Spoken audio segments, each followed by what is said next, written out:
I'm Dave Brown, an AMI presenter and lifelong city boy who loves the creature comforts of urban living. One hot dog, please. Yes, sir. And I'm Lawrence Gunther, professional tournament angler, outdoor enthusiast, and devoted conservationist. I've been all over North America in the last 15 years, but never to the north. I've traveled the world, but have yet to set foot in the Yukon. I feel the pull of the north, and now it's time. We're on our way to Whitehorse and Dawson City. Knowing the Yukon is full of fantastic lakes and mighty rivers, I was up for the journey. So come with us as we taste local food. That is unbelievably good. Meet characters and hear their stories. Morning. Welcome to Claim 33. On an adventure of a lifetime. That we'll never forget.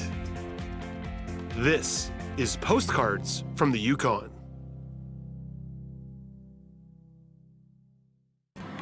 We're both excited as we meet at the Ottawa airport. It might not be Arctic chills running down our spines as we make our way down to the plane, but we can feel that we're about to embark on something special. Tall guys like us have to watch our heads when we duck inside. But once we're in our seats, we're ready to go.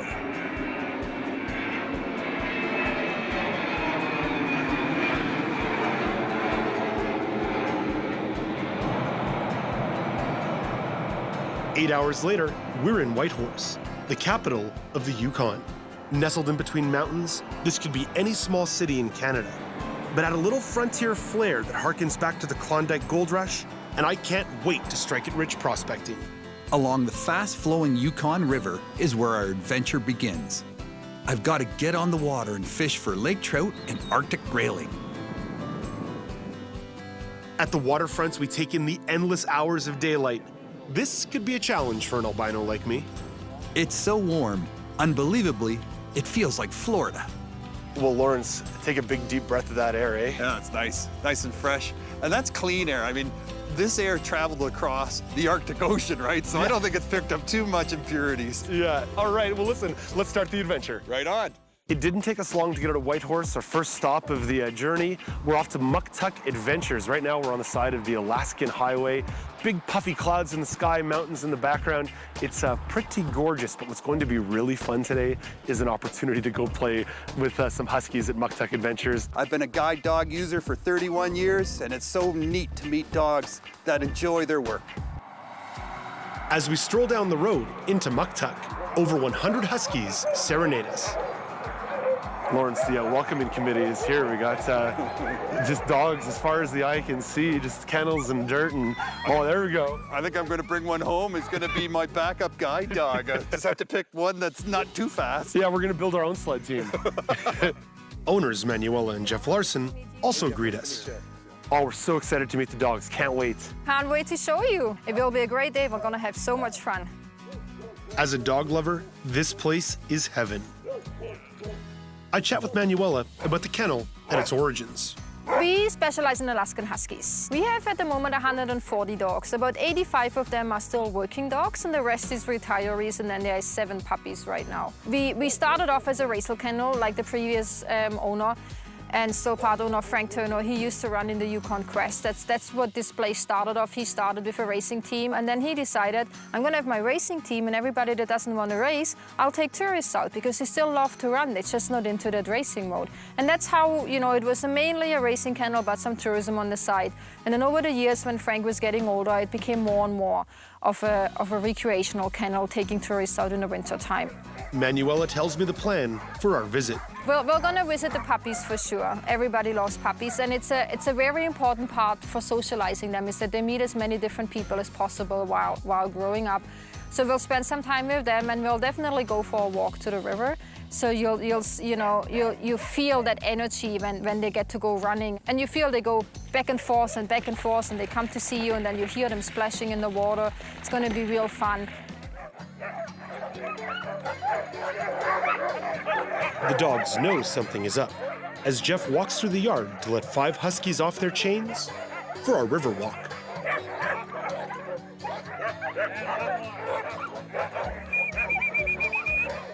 Lawrence and I set along the path with Manuela.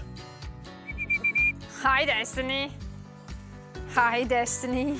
This walk in and of itself is kind of a treat for them as well. It's like that's a time, you know, where they get to run around and stretch out and just enjoy their time off in the summer. We said earlier, we don't pull them or have them pull things in the summertime because they will overheat. But more than just that physical stress, it's also mentally. When we work in the winter, we're going down here. They hooked up in a line, so there's no peeing on trees, there's no turning back. They have to stay focused, and all is forward. Now they can be ahead of us, they can be behind us, they run circles, they pee on every tree. It's really that mental break as well, to just be kids. Yeah, we think about that a lot, right? Like, I think we talk about it, I talk about it with guide dogs all the time. Yeah. This idea that it's so strange to think that a dog can distinguish between playtime and work time, but they really can. They can, yeah. And I think it's important that they have both.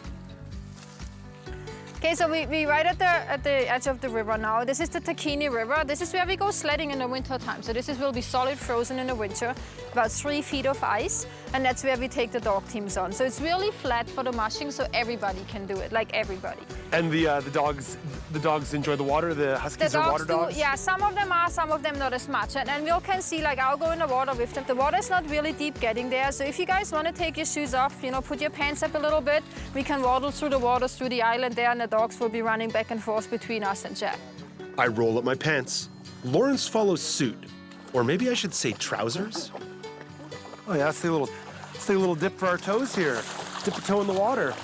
Dip, dip, dip, dip, dip a toe. So in this moment, I am pure city boy. You said the water's not so cold. I'm like, the water's cold!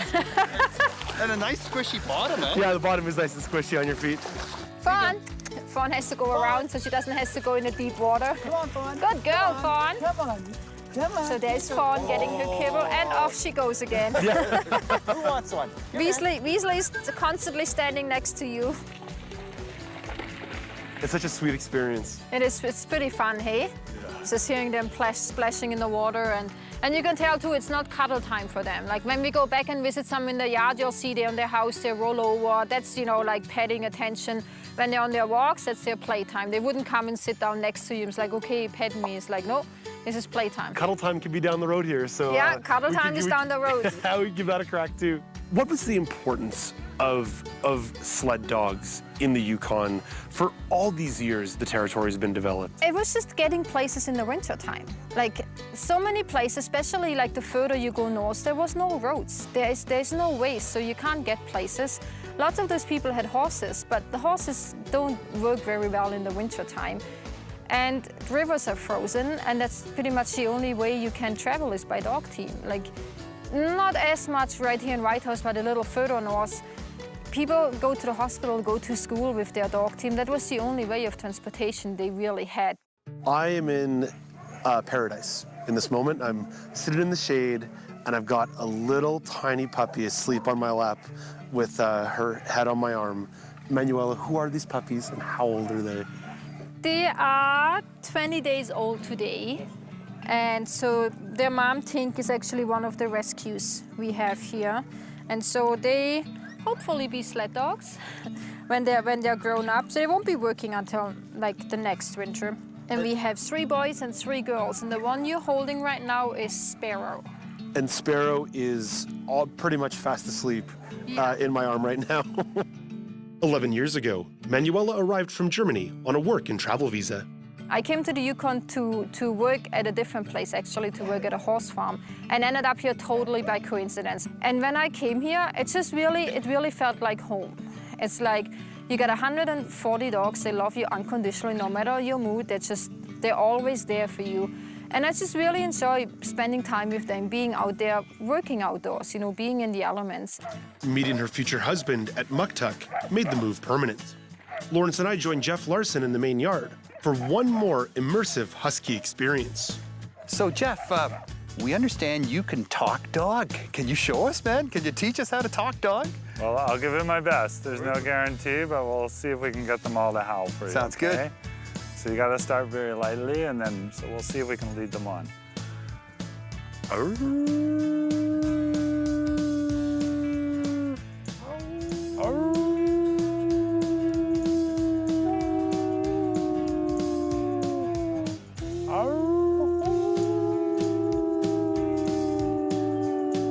There goes Don.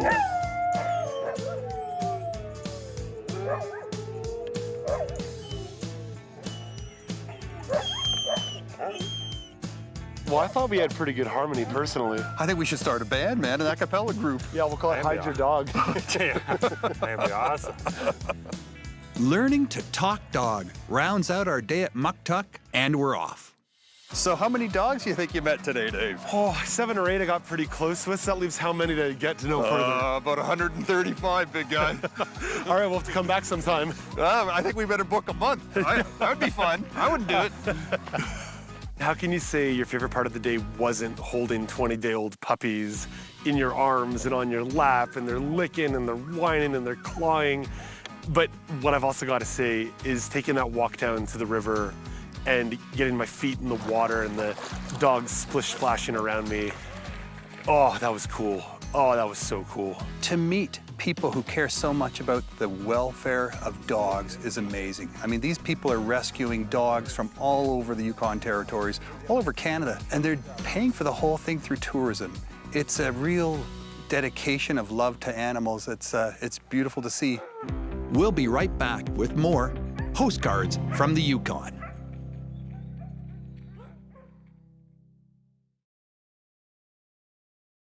Welcome back to Postcards from the Yukon. I'm Lawrence Gunther with Dave Brown, visiting a corner of Canada known as the Wilderness City, Whitehorse. We're at the Kwanlin Dun Cultural Center. You're hearing a power saw in the background because we're going to explore some First Nations woodworking today, looking at some traditional boats that used to be used on the rivers here. Transportation by boat for First Nations people was really their most efficient way of getting around. They depended on water for movement and for food. So learning how they built their boats and having a chance to participate in that is going to be really exciting. I'm looking forward to this a lot. I'm Charlene Alexander. I'm the Executive Director of Yukon First Nations Culture and Tourism Association. We are hosting a Canada 150 project called Dan Kwanje Anan, which means Voices Across the Water in Southern Shoshone, one of the indigenous languages of Yukon. It's a project that is a celebration of traditional watercraft of Canada's north. We have a team of boat builders and artists who are building 4 traditional watercraft, including a birch bark canoe, a dugout canoe, a spruce dugout, an Inuit sealskin kayak, and a moose skin boat. Like many Indigenous people across Canada, it's about revitalization and bringing back those skills that were lost as a result of colonization. I meet Wayne Price. He's making a spruce dugout canoe for the festival.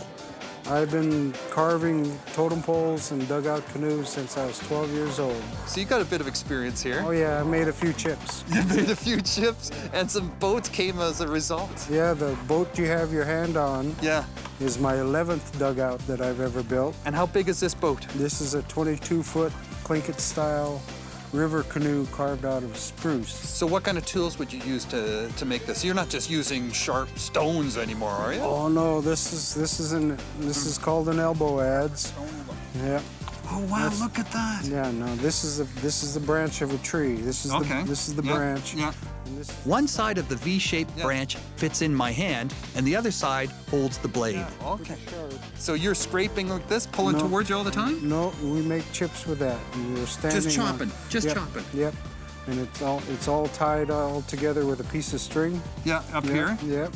But how do you shape these sides here? Like this is a perfect thickness all the way through. Oh yeah. How do you manage that? How do you get that? You can feel with your hand that we use we actually drill it full of holes.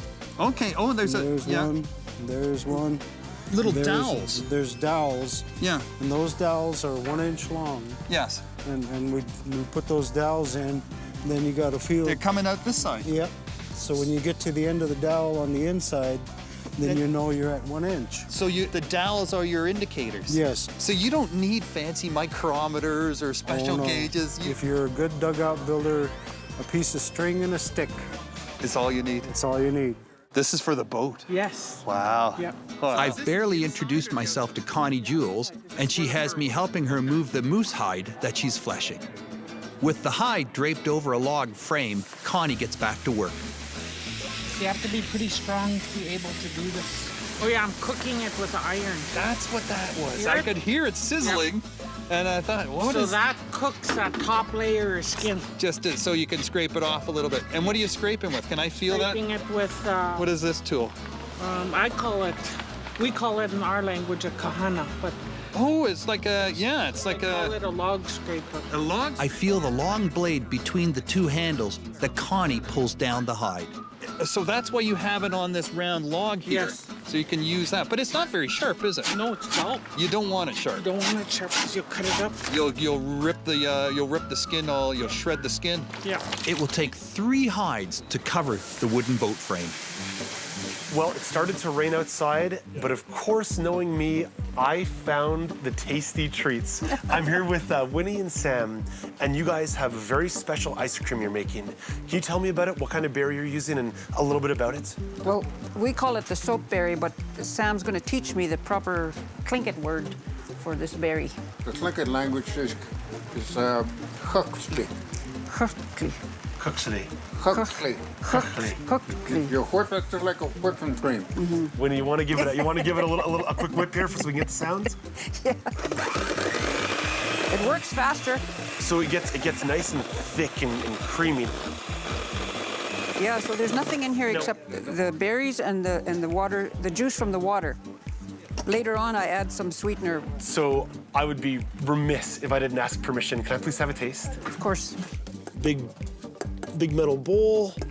I'm just gonna get a little bit on my plastic spoon here. Ooh. There you go. Got a nice little plunk there, and take this to my lips. Yeah, you can taste a little bit of that bitterness. Yep. But a little bit of that sugar too. And the texture, it almost tastes a little bit like a whipped cream, like a nice homemade whipped cream. And loaded with vitamin C. And Winnie sends me off with a jar for soapberry preserves, a perfect memento for the day. Oh, Winnie, that's so kind of you. Thank you very much. You're welcome.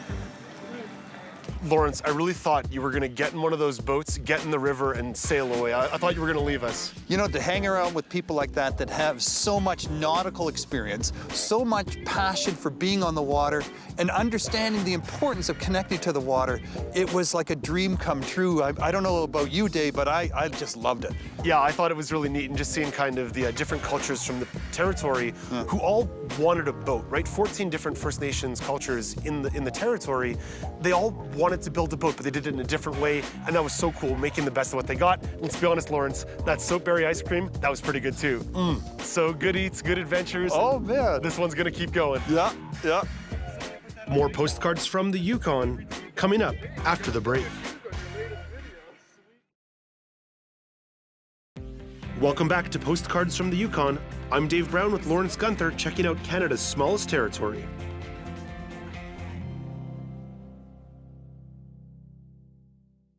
You know, Whitehorse seems to be just any sized 30,000 people town in Canada. I mean, it's got all the stores, all the amenities.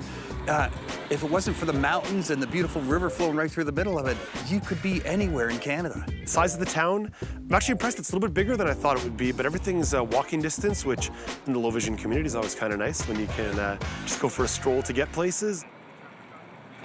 We found another amazing spot along the Yukon River. Well, Lawrence, Miles Canyon.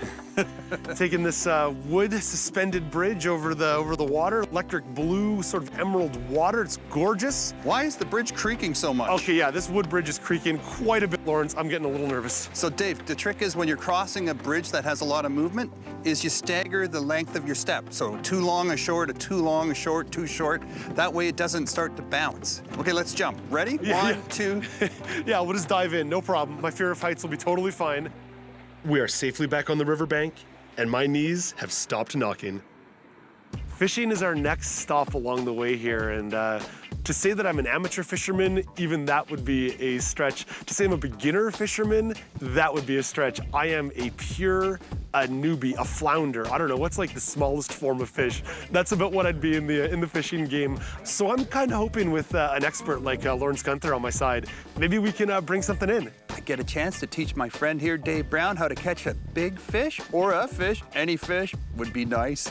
Let's go fishing. We arrive at the perfect spot with the help of Up North Adventures and our guide, Mark Zrum. Well, guys, we made it to Fish Lake. Excellent. I'm gonna get you a couple life jackets. We'll get them on you, and then we'll get the boat in the water and go fishing.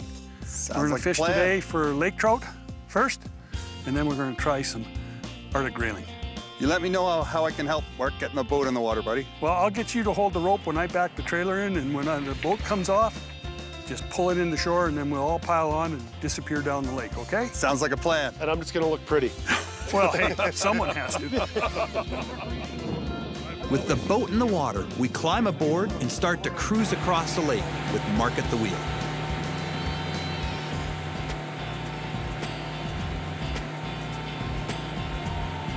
Fish Lake, it's right next to Whitehorse, so the lake itself is about 11 kilometers from one end to the other. And it's this big sort of almost kidney-shaped lake. You've got basically mountains on all sides. Mark stops the boat, and finally, it's time to fish. So, Mark, what are we rigging up for here today? Okay, well, we're gonna fish for lake trout first. Now let me feel what do you got going there. This is what I call a little Lindy rig. Yeah? And what it is it's about 24 inches of 30-pound monofilm. One end, you've got a hook, straight hook. Yeah. With some beads and a gold spinner. Yeah. So you want to feel that? Yeah. So what we'll do is we'll put that on, but With a loop at the end of the line here to Yep. clip it onto the main line of the Well, fishing rod. Okay, we're gonna fish 10 to 14 feet of water, Right. and that seems to be where the fish are right now. And then we're gonna put a freshwater smelt on. Okay. And we're ready to troll. Mark drives the boat slowly, while Dave and I gently drop our lines into the lake. Nice to be on the water, feeling the waves gently rock the boat, hear the splash of the bow as it cuts through the water, and the hum of the motor, the chirp of the fish finder. Also what we need now is the scream of the drag.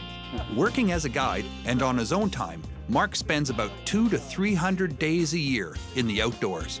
You live up here because it's a lifestyle. You live up here because you like the outdoors, you like the slower pace of life. This is the dream. I'm fishing and chatting with a fellow outdoor enthusiast. And you must have seen a lot of changes over the years? Yeah, there has been a lot of changes, a lot of subtle changes that most people wouldn't notice. I don't know how anyone can deny climate change. Last winter, we did get a little bit of cold weather in March, but we also had, 7, 8 above in January. And that's not normal for here. This puts pressure on the resource. We'll do our part for conservation and practice catch and release today. Meanwhile, I give Dave a quick lesson in trolling. Okay, so finger on the line. Finger on the line, yeah. Yeah, right there. Yeah, flip that bail arm over. Flip the bail arm until it clicks. Okay, now this way and then Okay, will do. Hold on. All right, make sure the bail arm's open. Bail arm's open. Go this way and then. There you go. Okay, leave it, leave it, leave it, leave it, leave it, leave it, leave it, leave it. Okay, clip it over. Done deal. All right, hang on to that. Will do. You're baited up there. Okay, thank you. It's good to hang out with the pros. Fish on. Woo! 20 feet. He's coming He's up. diving down. He's going down. He's going down. He's giving me some head shakes. Give me some head shakes. Bring he your sees tip up, the tip boat. up, tip up. There he is. He's at the surface. And we got him in the And net. he's in the net. Yeah. Yeah, Mark. Good job, buddy. Thank you. Thank you. All right. Finally, I figured it out. Let me feel him. Let me get him. Just watch. Yeah, I got him. That's about 1.25 pound lake trout. So, there we go. Give him a kiss. All right. Okay. Okay, there he goes. Okay, he's gone. There he goes. Now Dave's got one. Yeah, Dave. Keep your rod out that way. Reel faster, reel faster. There you go. That's it. Now I'm gonna come around behind you here. Just keep reeling, keep reeling. Oh, there he is. He's a heavy sucker. There he is. Bring it up, bring it up, bring it up. Dave, that's going to be the biggest one. There's another fish. Wow. Oh, yeah. Wow. Baby, yeah. Let me get him off the hook, Dave. Mark holds up my first fish ever. What a rush. When the sky's open and the rain pours down, Mark decides it's time to move. Okay, we're gonna pull them in. We're gonna strip down those rods, and then we're gonna go and see if we can catch some grayling. Try for those puppies. I'm good for that, Mark. I want to catch an Arctic grayling. That's on my bucket list.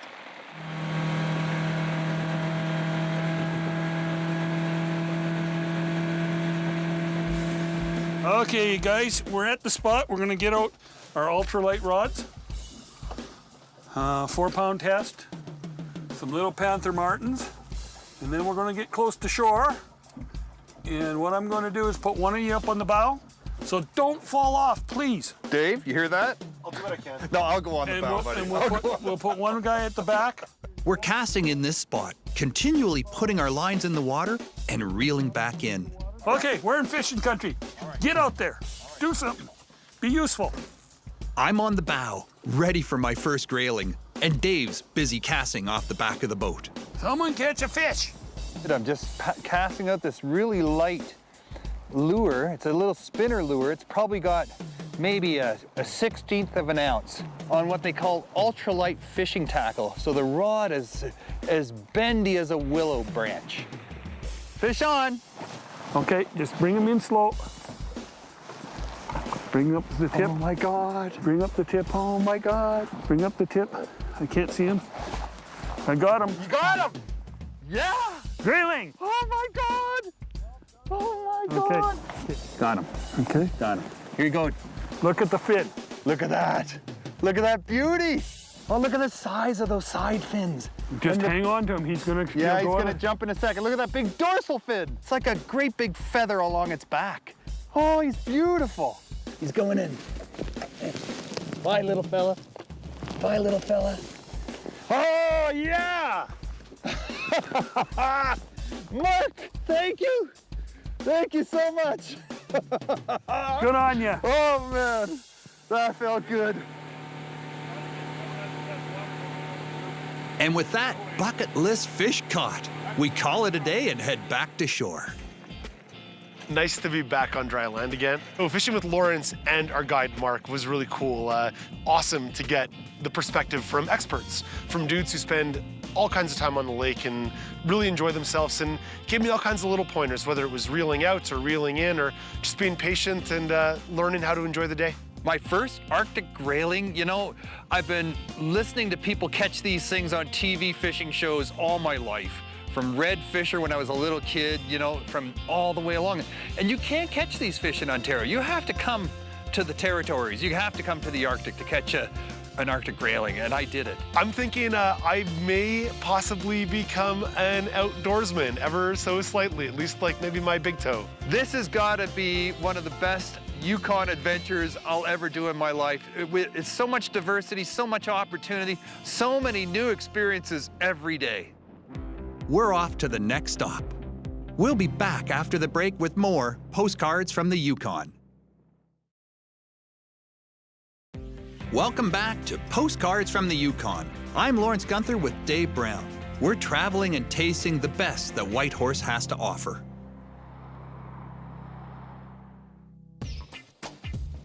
Today we're at Cafe Balzan and we're going to be experiencing crepes. And we're gonna meet someone that's taken French cuisine and combined it with wild, organic, harvested food grown locally right here in the forests and the fields of Whitehorse, Yukon. No need to double check the address. We are literally at the end of the road. All this fresh air has given me the appetite of a bear. Roar! Hey, good morning, Karina, thank you. Cafe owner and chef Karina Lapointe greets us. Welcome to the Yukon, guys. Oh, thanks so much for having us. It's great to be here. Originally from Quebec, she's spent the last 7 years in Whitehorse exploring and creating. You can play around, like it's like a tortilla sometimes. You can make sandwiches. I make pizza. You can make sweet, savory. You can mix both. It's just like you can create so many things out of a crepe because it's basically just like a flat bread. For me, it's important also to buy local and use as much local as I can. It's pretty fun to play around and, you know, blow people's minds.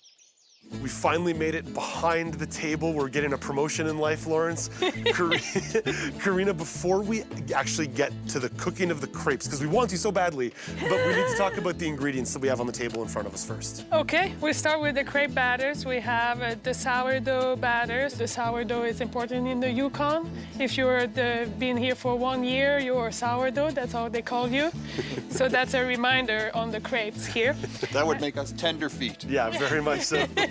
So here, Lawrence, I give you the bowl and a whisk, and you're gonna make the great crepe batter. All right. Oh, we're putting Lawrence to work. Here you go, buddy. You're earning your paycheck now, big guy. You let me know when we're covered in crepe batter, and I'm done, right?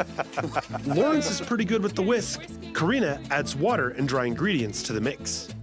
Time for me to get to work at the round flat-top griddle, made especially for cooking crepes. Now I'm just gonna do a little pour here. There you go. Onto the griddle we go. Go ahead, go ahead. Very good. All right, so it's about 5 inches in diameter right now. And then you take your little rake. Yeah, I'm on my rake, and I go clockwise to flatten it out, right? Yeah. Very good. He's managing very well. I think he's done this before. I've eaten crepes before. I've never made them before. Raking. So it's been on for a few seconds now. Should I get underneath and try to give it a flip? Yep. Or, okay, then right about in the middle. Yeah. You got it. Oh, come on, get off. Yeah. Yeah, Dave. There we go. Very job, good. man. I think it's ready to put in the plate. Okay. Here. So I'm just getting my wooden spatula underneath. Is that, you want me to hold it here? Yeah, just hold it right there, Lawrence. All Watch right. your finger. I might burn you just a little bit. That's okay. Karina shows us how a pro uses the griddle to whip up one of her specialties. I see, that's how a pro does it right there. She adds raclette cheese, mushrooms, spruce tips, That's a Yukon crepe. That's definitely a Yukon crepe. and wild boar. This one I don't. Wow, that smells so amazing. Yeah, it's gonna be very tasty. You just flipped over the crepe, so all the filling's now inside, so it's almost like a little omelet almost. Karina splits the crepe for us to share and adds the final local touches, dandelion mustard and birch syrup. Get the forks, Dave. Yeah. Forks, I'm just gonna go in there like a trough. It's gonna be a feeding trough. Yeah, you can also take it with your hand as well. Yeah, we can. That's what I'm gonna do. I'm gonna grab one with my hands. Go for it, Dave. Careful, it might drip all over you, No, but that's fine. There's a sandwich. That is unbelievably good. It's like you're eating the wild. It's absolutely amazing. Thank you so much for not just letting us taste your amazing creations, but showing us how you make them. well, it was a real pleasure. I don't know if I'm quite ready to be a crepe maker. I think I may be needing to stick to French toast and pancakes in my home cooking experience. The crepes tasted like an amalgamation of different cultures. I mean, you had the crepe and you had the local wild food. Meeting Karina was our last stop before flying out to Dawson. Whitehorse is a cool town. It lived up to the hype and then some. You know, you could come back here and you probably might just stay.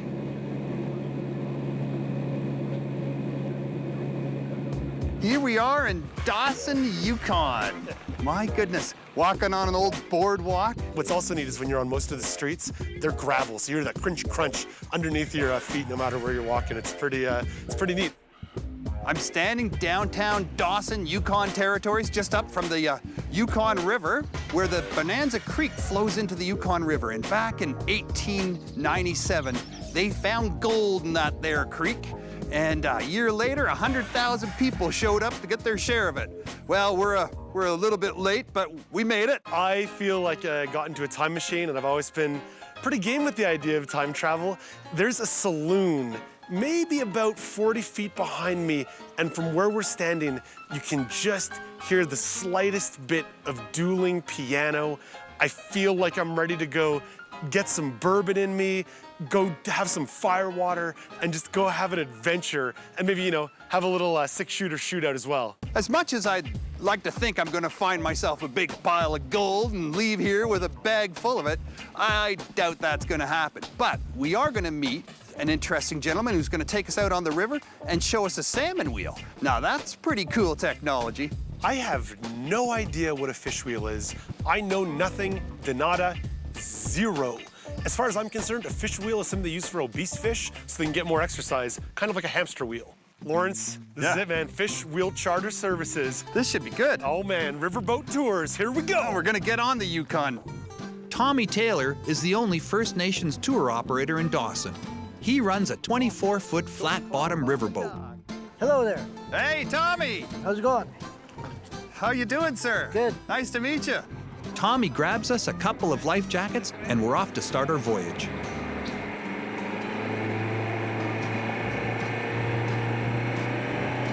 I was born in Dawson, but raised on the Yukon River. Okay. My father, David Taylor, raised me on the Yukon River. Wow. Salmon fishing and hunting, and this river is 2,000 miles long. There's gravel bars here and there. There's islands in the middle of the river. Both sides of the river, mainly in the Yukon, are high rolling hills, not mountains. Tommy, I'm sitting here, you know, on your boat, the motor's off, and I'm hearing this hissing sound like we're in a big, you know, Alka-Seltzer commercial. What's going on? That's the glacier silt from White River. It fills up the Yukon from shore to shore, top of the river to the bottom of the river. It's glacier silt. That sand is so fine. Listen to it. It kind of sounds like static, but it's not static. This river boils, right? Yeah. So it rolls. As it rolls, it hits the boat, and the silt is so fine, it hits the boat. That's what you hear. I thought I was losing my mind. The glacier silt also makes the water brown and murky. Tommy, I'm hearing all sorts of moaning and groaning out there. I think we've arrived at your fish wheel. Could you please describe it for us? Tell us how it works, you know, the history and what it looks like. The fish wheel was invented in 1884 by Chinese. It came to North America early 1900s. It's very fragile. It's made of one type of wood that's all spruce sapling. It runs automatically by water current. The horizontal board from the braces to the basket is the paddles. On the inside raft underwater going to shore, we have wire mesh underwater, anchored. As the salmon swim up along the shoreline, it bumps into this wire mesh because the water is too silty dirty, you can't see the mesh. It bumps into this wire mesh, it guides them into the scooping basket that turns counterclockwise. The basket scoops them up. We have a holding box on the raft. As the wheel turns, the salmon slide down the trough and fall into the holding box. The biggest salmon I've ever seen come out of the Yukon River caught by a fish wheel weighed 94 pounds. No salmon yet, so Tommy takes us back to shore. Thank you, Captain. Really appreciate you taking us aboard and giving us this tour and introducing us to the water and the history of this place. Oh, you're welcome. And your water wheel. Very fascinating. That's very cool. It's fish wheel. Ooh, fish wheel. Fish and wheel. your fish wheel. Get it right. Didn't learn anything there, Lawrence. After walking alongside the river, crossing over the river, we finally got on the Yukon River with Tommy Taylor and his fish wheel charter service. The fish wheel was nothing like I expected it to look like, and it was just wood. And it was two baskets that were on opposing ends, spanning about 20 feet in length. So kind of big, open, wide, and webbed. More Dawson City to come after the break on Postcards from the Yukon. Welcome back to Postcards from the Yukon. I'm Dave Brown with Lawrence Gunther on the trip of a lifetime. We're in Dawson, a town that got its start during the Klondike Gold Rush.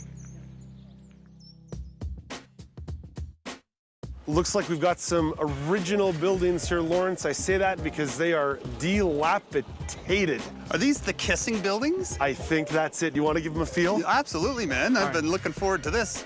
So the permafrost melted under these things and it shifted. Yeah, I think it just totally destroyed the foundation. So I say they're dilapidated because the outsides look a little bit run down, but as you say, the foundation shifted, so they're tipping right into each other. So where's the gap? It's just a few feet back this way, Lawrence. We walked by it. It's where the two buildings are kind of intersecting. My God, there's like 20 centimeters at the bottom, and you go up a little ways and there's almost no space between them at the top. It's pretty neat, and it's one of those things that kind of shows you that this town is old.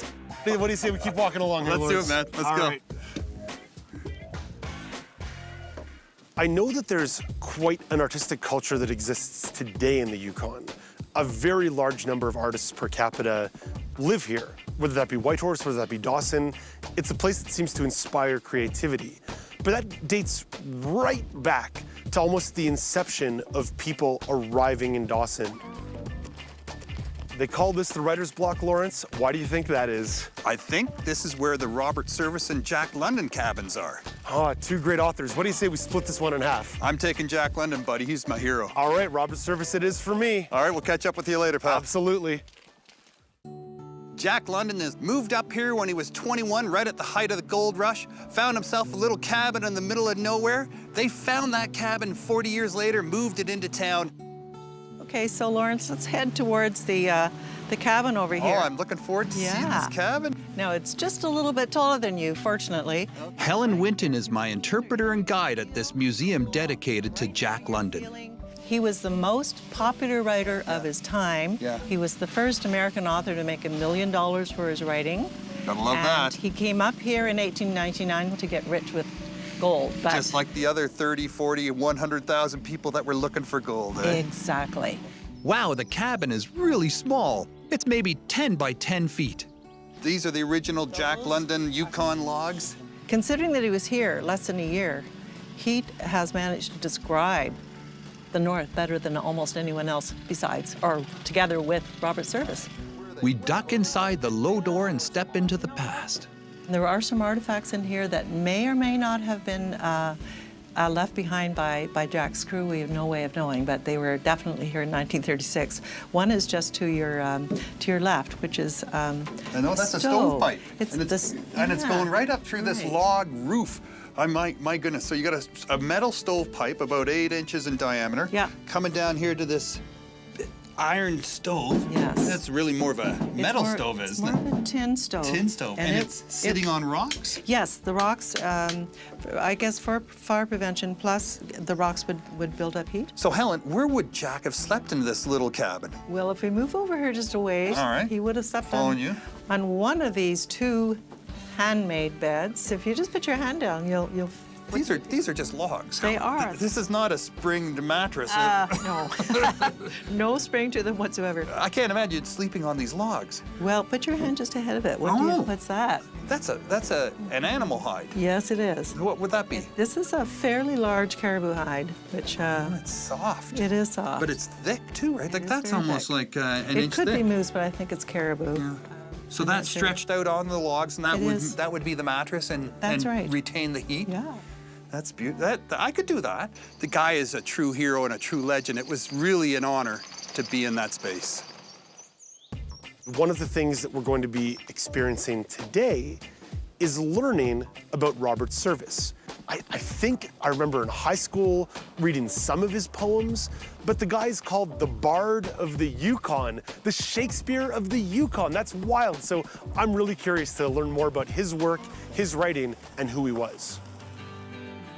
This is the Robert Service cabin. It's not very big, is it? No, it's not. It's quaint. It's, romantic. And it's all wood, right? Idealistic. Oh, yes, it's all wood. At this Klondike National Historic Site, the Dawson Time Capsule continues. On the porch of the cabin, I ask the Parks Canada interpreter, Justin Apperly, to describe his unique wardrobe. Yes, okay. Well, I have my gray three-piece suit on right now. I have a nice historic watch over here, which opens up. Yeah, the flipping old pocket watch. That is old school, yeah. Yeah, I have the nice leather boots with the lace-ups. Yeah, you gotta look the part. Topped off with a derby hat, Justin shares the Robert Service story that started in 1908. He was an adventurer. He had dreams of travel when he was just a young buck in Scotland, and he wanted to become a cowboy. Eventually, he decided at the age of 30 to go back to basics and walk into a bank to become a bank teller. Yeah. And that's actually what brought him up to Dawson City. He didn't come up for his poetry, he came up as a bank teller. The Robert Service cabin, is this actually where he lived? This is exactly where he lived, yes. Follow me. We head inside to explore this preserved gem. This is his living room, yes, and it really is, in a way, a live-in studio. So he moved in here, he plastered up his own wallpaper on the walls, And he actually even wrote with charcoal all on the walls. Yeah, we actually have a little piece of his handwriting here. It says, "Rebuffs are only rungs in the ladder of success." And you know, he liked to circle the rhymes that he loved, and he crossed out, you know, with big, bold, black lines what he didn't like. So it really was, you know, his kind of live-in studio. We step into the tiny bedroom. He lives simply here. He has his fur, you know, gloves and fur cover bedspread. Now, we'd be remiss if we did not at least get a little bit of one of his verses from you. Okay, well, I'll just give a little touch on his most famous poem. It's one of my favorites. It's The Cremation of Sam McGee. There are strange things done in the midnight sun by the men who moil for gold. The Arctic trails have their secret tales that would make your blood run cold. The Northern Lights have seen queer sights, but the queerest it ever did see was the night on the marge of Lake Labarge I cremated Sam McGee. Yeah. Wow. After hearing Justin read even just a few lines of the poem, I had this flashback to, oh yeah, I did hear this, I did read this in high school. I just never put it together that was Robert Service. Kind of spooky, kind of eerie. Join us after the break for more postcards from the Yukon. Welcome back to Postcards from the Yukon. I'm Lawrence Gunther with Dave Brown in Dawson, home of the Klondike Gold Rush over 100 years ago. I'm ready to go hunt for some gold. I'm looking for some Yukon bling. I feel like my whole life's been building towards this opportunity. It's my chance to stake my claim and take what's mine. You know, I may not stand much of a chance at finding that gold in those there pans, but I'd be happy to shovel my gravel into Dave's pan and let him do the work. Finally, the stop I've been waiting for, Claim 33 gold panning. Lawrence, let's strike it rich, big guy. Ginny Burkhart Hall greets us. Welcome to Claim 33. Yeah. This would have been one of the very first claims staked because we're not that far. Discovery Claim is just, 5 kilometers up the road. So this would have been busy, the first day. And they mined here until the late 70s, and then the owners turned it into a visitor spot. Ginny and her sister took over Claim 33 in 2009. The yard at Claim 33 is littered with artifacts. We have old engines. One of our most popular exhibits is the Dodge Power Wagon, 1947 truck that was used by the White Pass and Yukon route. And then there's a 1916 Buick convertible touring car behind us that was a Dawson City car, brand new originally, very expensive car. There's a collapsed cabin in the yard that's an original Stampeders cabin. Ginny's family has been in the Yukon for 3 generations. It's all about the gold here. Dawson City would not be here without the gold rush. And now she teaches folks from all over the world how to pan for gold. It's go time. We're in front of a trough filled with water.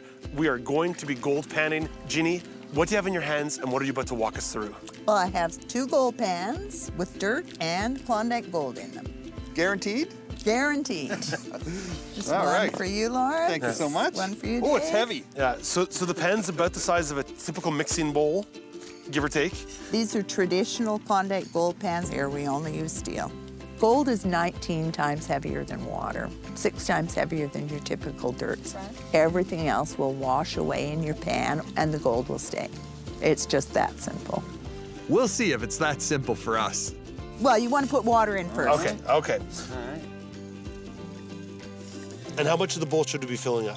About a third full. Gnocchi? Now shake it hard side to side. You want to hear that dirt rattling in the pan. So I'm rinsing now. I'm rinsing dirt out of my little crescent moon shape of dirt and gold there in the bottom of the pan. Just trying to get rid of some of the sediment and dirt. And then I'm gonna get some more water in there and do some more pan action there to... You're just gonna kind of shimmy your dirt now. Get the gold to the bottom. Exactly. Separate the dirt out. 4 or 5 shakes is good. All right, now some... Pour it out and dip again. We continue to dip and wash our pans until... Oh, you've got a piece of gold there showing up. Oh, do I really? Yeah, it's actually trying to move out, so pick up a little water. A little tiny bit of water, just Yeah, a little bit? shake it down into that crease. Perfect. Now, if you feel in that crease at the front, Right in here. little more. There's your gold. That's my gold. If you just press down on it with your finger, Yeah. and just hard, Yeah. and just lift up your finger, and there. That's a clink right there. Yeah, that's beautiful. That's our very technical term. Thank you for the introductory lesson into gold panning, You Jenny. both did great. Yeah, well, Yeah, thank you. Yeah, Great- we're ready great direction. Ready to really go get it now, absolutely. Lawrence and I head up Bonanza Creek Road to a real free claim to put our newly learned skills to the test. This is it, Lawrence. This is our opportunity. Claim 6, free gold panning. What kind of tools do you have ready? I got my spade, I got my pan. That's all I need, buddy. And a container to put the gold in. There we go. I got my pan. I got a stick that I found on the side of the road. I don't know what I'm going to use it for, but it's going to be awesome. I can hear the river. So just like Ginny taught us, fill the pan to about halfway, shake everything up to the front.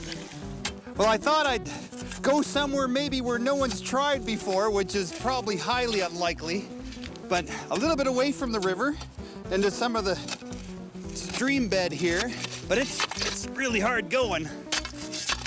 But I think I'm gonna scoop myself up some of this rock here, pan it. Get some of these big rocks out here. Is that gold? No. Oh, Lawrence, I just slipped a big old rock. Did ya? Got lots of sand. Almost looks to be untouched sand. This is gonna be it. This is gonna be where I'm gonna get me my nugget. Rinsing my pan, trying to get that sediment out, to get that gold level right there in that corner of the pan at the bottom. It's harder in a less controlled environment, eh, Lawrence? Oh, it just takes time. Let me get this last little rinse out. Huh? Have a peek at that. Nothing but dirt in Lawrence's pan. The only difference between panning for gold with Ginny versus panning for gold with Dave is that I have to trust Dave, that he's not just stealing my gold. Dave, I washed another pan. Have a look, buddy. Any color? Lawrence, it's looking like a lot of brown, a lot of dirt. I don't think there's any good yellow in there for you. I don't know how people make a living at this, man. It's insane. My pen's barren too, but at least I found this big old chunk of fool's gold, so that counts for something. Lawrence, I don't know about you, my feet are freezing and soaking wet after being in that water. Next time, wear waterproof shoes, buddy. I don't own waterproof shoes. I'm an indoorsman. You're an outdoorsman, I'm an indoorsman. What did you think of that experience? It's a lot of work. That's a lot of work. Can you imagine doing that every day of the summer from sun up to sundown, 14, 16 hours a day? Well, no actual gold, but at least the memories were golden. All right, Lawrence, let's get off the riverbank here. Right Why don't on. you grab my shoulder? Or just... No, you go ahead. I'll follow you. Okay, all right. So we got a little bit of a pathway here. Lawrence, that's it. There's no more to the Yukon to prospect. I think we did this whole river. What's next? Well, I think going home is going to be the next thing. But before we do make our glorious return to the National Capital Region, what was your favorite part of the Yukon territories? Oh, well, I'm torn. You know, catching my first Arctic grayling was amazing. Oh, he's beautiful. But meeting all those First Nations, Inuit, and Indigenous people that were building those boats, you know, the moose skin boat, the dugout canoe, the birch skin canoe, and meeting Connie working on that moose hide, I think she was the hardest working person there. Amazing. Yeah, she really was. I'm a little bit more self-centered. I guess maybe a little more of a cuddle bug. Meeting those 20-day-old huskies was pretty cool. Oh, so good puppy. But what was really cool was being out here with an outdoorsman like you, spending some time on the lake fishing, catching my first 2 fish ever. Dave, that's going to be the biggest one. There's another fish. Wow. Oh, yes. You did well, my friend. You did well. Yeah. You did well. Well, again, it's thanks to your guidance, Lawrence. I wouldn't have been able to survive the Yukon without an outdoorsman like you. Well, let's get you back to the airport and back to urban civilization. That sounds good.